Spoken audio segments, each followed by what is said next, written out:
مشکل اپنا حل اور مہمان اپنا رزق ساتھ لے کر آتا ہے۔ لوگوں کے دلوں میں اپنا مقام اس طرح بنا لو کہ مر جاؤ تو تمہارے لیے دعا کریں اور زندہ رہو تو ملنے کی آرزو کریں۔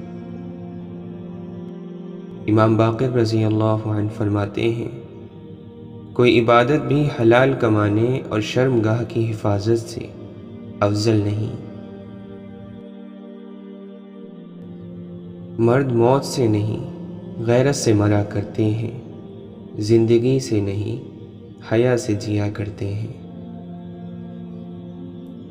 اے بندے، اللہ کو کوشش پسند ہے، کوشش کر اور کیے جا۔ رب دور نہیں راہبر دور ہیں، جب تک تجھے راہبر نہیں ملتا رب تک پہنچنا بہت مشکل ہے۔ اللہ تعالیٰ فرماتا ہے، وہ لوگ جنہیں اللہ کی باتوں پر یقین نہیں، اللہ بھی انہیں ہدایت نہیں دیتا۔ اور کچھ نہ ہو، تیری نیت اچھی ہو کہ ہر چیز کا دار و مدار نیت ہی پر موقوف ہے۔ تقوی کا فخر بھی کوئی فخر ہوتا ہے؟ بندہ جب جب شرمندہ ہوتا ہے راز کھلتے چلے جاتے ہیں۔ آسمان پر پہلا حاسد شیطان اور زمین پر قابیل تھا، دونوں کے حشر سے عبرت حاصل کر حضور اقدس صلی اللہ علیہ وسلم نے فرمایا، حسد نیکیوں کو اس طرح جلا دیتا ہے جس طرح کہ آگ خشک لکڑی کو۔ تیرا مقام خاک اور تیرا کام خدمت ہو، اس سے بڑھ کر اور کوئی مقام نہیں اور اس سے افضل اور کوئی کام نہیں۔ اور آج یہ وعدہ کرو، گلہ بند کر دو اور لوگوں کو معاف کر دو، گلہ کرنے والے اللہ کو پسند نہیں ہیں۔ بہت نادانی ہے کہ بندہ اپنی تقدیر سے راضی نہ ہو اور اس کے بدلے جانے کا خواہش مند ہو۔ مزید بدقسمتی یہ ہے کہ وہ اللہ سے زیادہ خود کو اپنا خیر خواہ سمجھے۔ اپنا توکل اللہ پر رکھو، اپنی گنتی پر نہ رکھو۔ اپنے ساتھیوں سے زیادہ امیدیں وابستہ ہی نہ کرو، امیدیں وابستہ کرو تو صرف اللہ کی ذات سے۔ اسلام کا دعویٰ تو آپ سب کر سکتے ہو کہ ہم مسلمان ہیں، لیکن مومن ہونے کا دعویٰ ہم نہیں کر سکتے۔ مومن ایک پوشیدہ کیفیت ہے، یہ صرف اللہ ہی بتا سکتا ہے کہ میرے بندے کا دل میرے ساتھ ہے یا کسی اور کے ساتھ۔ اگر مال اور اولاد کی محبت انسان کے دل پر ضرورت سے زیادہ قابو پا لے تو گویا اس نے اپنے آپ کو اپنے ہاتھوں فتنے میں ڈال دیا۔ امام جعفر صادق رضی اللہ عنہ نے فرمایا، اپنے حالات لوگوں کو بتانے سے پرہیز کرو، اگر تم نے پرہیز نہ کی تو آہستہ آہستہ لوگوں کے نزدیک ذلیل اور خوار ہونا شروع ہو جاؤ گے۔ بس ذلت سے بچنے کے لیے اپنے درد دل خدا کے سوا کسی سے نہ کہو۔ جو اپنی خواہشات نفس کو پاؤں تلے رون دیتا ہے تو شیطان اس کے سائے سے بھی گھبراتا ہے۔ محبت کرنے والا کبھی نہیں مرتا، محبت میں مرنے والا ہمیشہ زندہ رہتا ہے۔ شیخ سعدی فرماتے ہیں، یہ ضروری نہیں کہ جو کوئی خوبصورت ہو وہ نیک سیرت بھی ہو، کام کی چیز اندر ہوتی ہے۔ ہماری خوش نصیبی یہ ہے کہ ہم خدا کو ایک مانتے ہیں، مگر بد نصیبی یہ کہ خدا کی ایک نہیں مانتے۔ اشفاق احمد فرماتے ہیں، میں جانتا ہوں کہ میں کچھ تو ہوں، کیونکہ میرا رب کوئی بھی چیز بیکار نہیں بناتا۔ ایک ناکامی جو شرم سے دوچار کرے وہ بے حیا کامیابی سے بہتر ہے۔ دراصل انسان جو کچھ دوسرے میں دیکھتا ہے یہ وہ نہیں ہوتا جو وہ دیکھ رہا ہے، یہ وہ ہوتا ہے جو وہ دیکھنا چاہتا ہے۔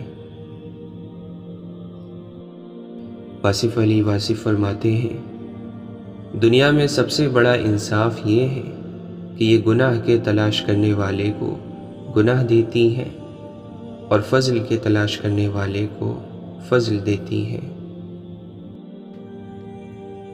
جو حق کو چھوڑ کر عزت کا طلبگار ہوتا ہے وہ ذلیل ہو کر رہتا ہے، اور جو حق کے ساتھ دشمنی رکھتا ہے ذلت اس کا ہمیشہ کے لیے مقدر بن جاتی ہے۔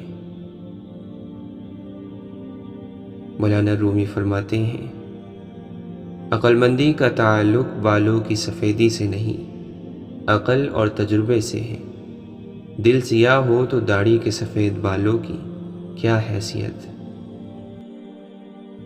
ایک اندھا اگر دوسرے اندھے کو راستہ بتائے گا تو دونوں گڑھے میں گریں گے۔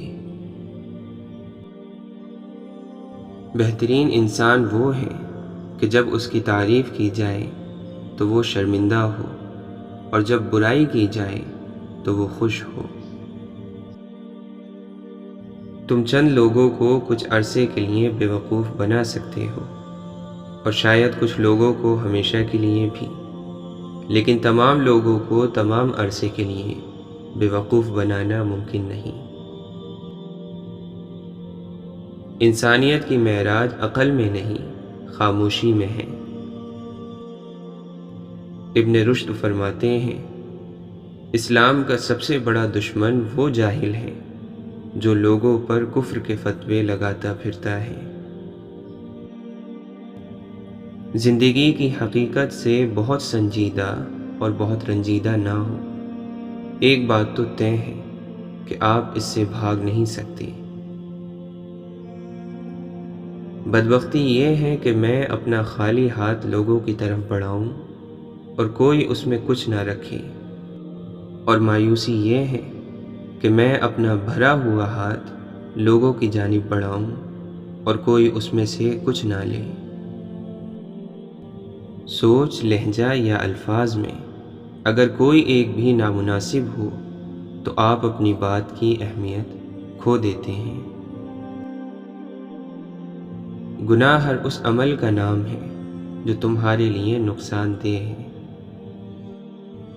حضرت علی رضی اللہ عنہ فرماتے ہیں، جہالت ایک قسم کی موت ہے اور جاہل لوگ چلتی پھرتی لاشیں ہیں۔ بہت سے لوگ اس وجہ سے فتنے میں مبتلا ہو جاتے ہیں کہ ان کے بارے میں اچھے خیالات کا اظہار کیا جاتا ہے۔ ایک سچا چاہنے والا آپ سے ہر طرح کی بات کرتا ہے، ہر موضوع پر بات کرتا ہے، جبکہ دھوکہ دینے والا صرف پیار کی بات کرتا ہے۔ دانا لوگ کہتے ہیں کہ اگر دولت کشادہ کرنی ہو تو اللہ تعالیٰ کی راہ میں خرچ کرو، اگر دل کشادہ کرنا ہو تو اللہ تعالیٰ کے ذکر میں مشغول رہو، اور اگر عزت کشادہ کرنی ہو تو دوسروں کا احترام کرو، ان کو عزت دو۔ حضرت علی رضی اللہ عنہ فرماتے ہیں، تقوی اخلاق کا بادشاہ ہے، اپنے اخلاقی عیبوں کو اپنے بردباری کے ذریعے چھپاؤ، اچھے اخلاق سے بہتر کوئی ساتھی نہیں۔ جتنی ذہانت کسی کی بات کا جواب دینے کے لیے ضروری ہے، اس سے کہیں زیادہ ذہانت اس کی بات کو سمجھنے کے لیے ضروری ہے۔ اپنے بزرگوں کو بوجھ مت سمجھو، انہیں اکیلا مت چھوڑو، یاد رکھو یہ وقت تم پر بھی آنا ہے۔ امام زین العابدین رضی اللہ عنہ فرماتے ہیں، جس شخص میں یہ 4 صفات موجود ہیں اس کا اسلام کامل ہے۔ لوگوں سے ہمیشہ سچ بولے، لوگوں سے کیا ہوا وعدہ اللہ کے لیے پورا کرے، اپنے بیوی بچوں کے ساتھ حسن اخلاق سے پیش آئے، گناہ کرتے وقت اللہ تعالیٰ سے شرم محسوس کرے۔ دولت وہی اچھی ہوتی ہے جو عزت کی حفاظت میں کام آئے۔ حضرت علی رضی اللہ عنہ فرماتے ہیں، جس نے امیدوں کو دراز کیا اس نے عمل کو برباد کر دیا۔ منافق کا علم اس کی زبان اور مومن کا علم اس کے عمل میں ہوتا ہے۔ ملعون ہے وہ شخص جو کہتا ہے کہ ایمان عمل کے بغیر بھی ہو سکتا ہے۔ اگر ایمان صرف زبانی اقرار ہوتا تو پھر نماز، روزے اور حلال اور حرام کے نازل کرنے کی ضرورت نہ تھی۔